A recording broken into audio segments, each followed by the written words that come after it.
Hello, and welcome to the Script Mentor podcast. I'm the Script Mentor and your host, Gino Scala.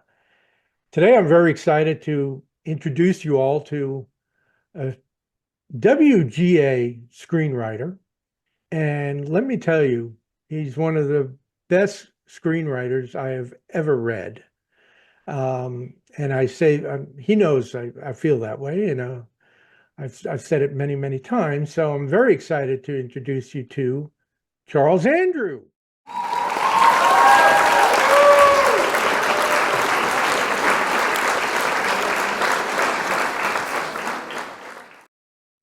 Charles, how are you, my friend? I'm good. How are you doing today? Good, good, good. Welcome to the Script Mentor podcast.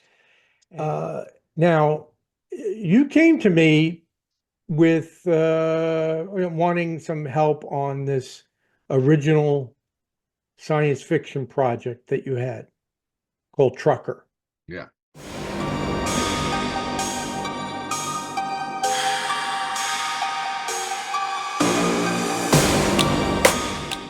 And when I read it, to me, in my opinion, it was one of the top 10 screenplays or teleplays that I had read up to that point. I've been doing this a long time.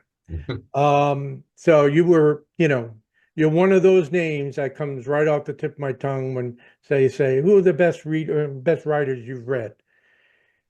And I have about 10 of them. So you're in there. Now, after we worked on it, it's in the top 3. I'm just telling you Okay. because I can do that. I can bring it from top 10 to top 3. All right. I'm pleased with that. But it is awesome, and I'm behind this 1,000%. We're going to get it done. Mhm. But right now, you've been busy with Yeah. several writing assignments. Is it okay if I mention titles? Yeah. Yeah. Because they Okay. might change anyway. So, Okay. One was called Bunker, Mhm. and again, I was able to help you on that. Fascinating, fascinating story, true life story within the last 10 years of the event. Happened right here in Alabama. We won't get into details about it. We'll leave that for the movie, but the screenplay is very well done. And why don't you tell right now it's in the hands of a couple of big names. Yeah. Right now, my producers have it in front of Michael Bay's production company, and they have it in front of Kurt Russell, who they're interested in, who read the pitch and requested to read it. He's interested in possibly playing the antagonist. I'm just because there's an obvious hero in this movie and in this screenplay. And it's such a hero. In fact, you got to interview the real life guy, didn't you? Yeah, yeah. He's the former head of the FBI's hostage rescue team, which is they're kind of like they're like FBI SWAT. They're like, that they're Elite. yeah, They're SWAT very team for the elite. FBI, Yeah. really. And they get called in for high profile arrests or high risk arrests, they call them, and specifically hostage Hostage. situation, that story. Okay. So they got the rights Hmm. and they came to you to write the story. Now, were you the Back first? in September of last year, which is 2023, one of the producers called me and was like, "Hi, do you remember me?" And I was like, "Yeah, how you doing?" And they're like, "We have this script where we have this story that we would love it if you could write it for us." So So it certainly pays to make connections and keep connections, keep in touch with people. now, again, you're being quite humble. They used you in the past after having on other assignments, after using other writers that didn't pan out. The Uh, scripts were not good enough. So you were asked, and then of course their response after they read your rewrite. They said, we should have gone to you first and all Well, that. that was on another project. That was on Right. yeah, I wrote two projects for them last year, one of which was Bunker. And then they came to me very quickly after Bunker was delivered. I hadn't even they had the opportunity to pitch it right away. So they felt comfortable pitching it as is. So I was like, okay.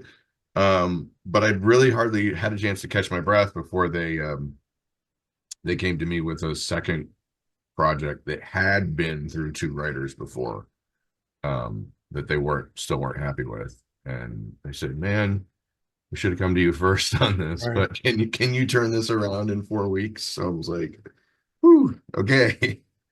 But I did it. And So yay. that's when we set up a Zoom, and we probably Zoom, many times over Yeah. stories, and we spend, lots of hours together on it. We talked it through thoroughly, point by point, what worked, what didn't work, till Yeah. Well, we that's got just the beauty of collaboration. That's why right. I love collaboration so much. Yeah. I can write a script on my own. I've done it before, but I always enjoy it more to, well, I think probably every writer to some degree has they don't just write in a vacuum. You're going to bounce ideas off of someone at some point. Either way, my point is either way, there's an energy there that I really enjoy more so than just working on something by myself, to be honest. One thing I'll do, and you can tell the people out there, and I'm sure you do, that if I don't like it, I tell you I don't like something. Yeah, you But if don't I go like it or if I love it, I tell you that as well, and I get really excited which because is why, yeah, which is why I can always trust your feedback because you'll shoot it down right away if it's not working. yeah, if it's lame or I think it could be something. We're not talking about the concept. We're talking about a certain idea in the Mhm. story. Yeah, How is he going to address this issue with his wife? right. And we kicked that around, and that was one of the harder ones about the daughter, uh, Yeah, because we couldn't really grasp it, and it worked out beautifully. yeah, I think It's a so. great story. It's a great story. It's going to be a great movie. It would be great to see Kurt Russell in it, Yeah, that'd be awesome. Be and great to see my name up there on the screen. All those things. very small letters, Very very small small, letters. and um, and Michael Bay is an action guy. Pearl Harbor and things of that nature. I think he did. They call it. What would you call it? I'd call it like I'd probably say it's like more like a drama thriller than an action movie, but Psychological drama yeah, yeah. thriller. And But it's got some action components because yeah, it's not, it's a hostage situation, so it's right. not there's So that was so you have Bunker and Trucker, which let me tell you,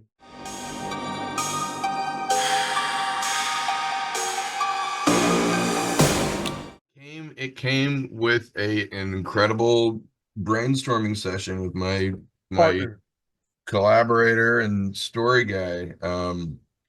That's right. He's Yeah. he's the conceptual genius Yeah, he's a behind that. big idea guy, but yeah, we fleshed out a story that takes place in uh an alternate version of the United States that has been kind of stuck in the 80s, but like technologically, but it it involves a like a force at the center of the country that is gradually like a mysterious force that's gradually like absorbing the country, and all sorts of weird stuff happens inside this area. And so you can't really live there. You're living on the outskirts of the country, and all these settlements are linked by trucking routes, and these truckers are usually ex-cons that can't find any other work. and they drive these dangerous routes along the edge of this area called the Heartland. Um, and it follows a trucker who's about to be done with his route. He's saving up money for life-saving treatment for his daughter, and gets saddled with a apprentice on his last route, and stumbles into a conspiracy to well, I won't say more about it. Stumbles into a government conspiracy that involves the Heartland and holding back the Heartland, but also threatens his daughter. So it's an exciting world, and it's an exciting concept. I've never seen anything like it No, no, before, really. Um, no. Oh, kudos to your partner. What's his name? Derek Well, Nelson. besides the overall concept, which is brilliant, and this is a 5-year run type of show. I'm Yeah, telling I hope so. I'm telling you, anybody who has the balls to reach out and actually make this. Obviously, you're in a future world, and there are other creatures involved, and they're kind of adapted from other animals, I suppose. But they're a scary bunch, and the opening scene is just incredible. That's the one with the chase, right? Yeah, Yeah, yeah. that He's sets it all up. And these monsters are and the funny. I openly laughed. I laughed out loud. I don't often do that at all. Now, yeah. before we go, there is one area that I'd like to touch. Mhm. Your head. No. Uh, the WGA status. Now, you, well, why don't you tell the people how you became WGA writer? Because it's quite unique. Yeah, it's a funny story. So this producer introduced me to this young couple. They couldn't pay. So, I did but they couldn't pay, but that's okay because I didn't have a full screenplay under my belt yet. So it was like, win-win. Um, but because they couldn't pay, I asked them in lieu of payment through their LLC, they could just become a Writers Guild signatory company, which apparently is not, I think it's, filling out some paperwork and maybe a couple $100. It's not a hugely expensive process. But I said, all right, if you do that, then this becomes a union project. And if I'm working on a union project, I can go and get my Writers Guild membership from that. Just because you become WGA doesn't necessarily guarantee you work, which is, I thought that was going to help me get work. But still, if you don't have anything written and nobody knows you, you're still not going to get work, even if you have WGA attached to your name. So, nonetheless, there are still some benefits from it. I was able to get access to different Writers Guild functions and benefits and things like that. But I was also paying dues for like 8 years with no income from writing. 10.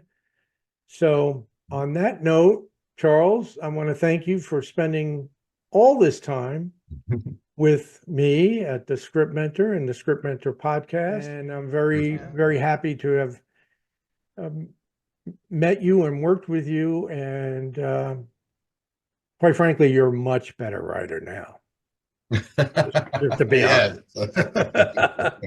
But all right, my friend, make the best of the weekend and good luck in the future. And I'll be around.